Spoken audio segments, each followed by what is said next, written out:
Hi, I'm John with Wight Water Pools, and today we're going to talk about installing a weir gate in a skimmer.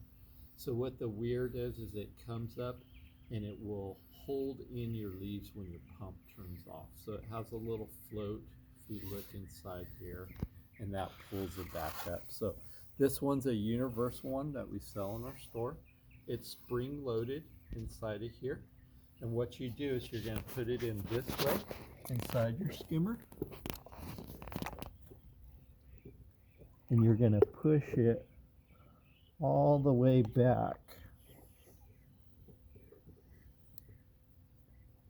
getting it nice and secure to the bottom and far back as you could go, because the skimmer gets skinnier as the further back you push it in there.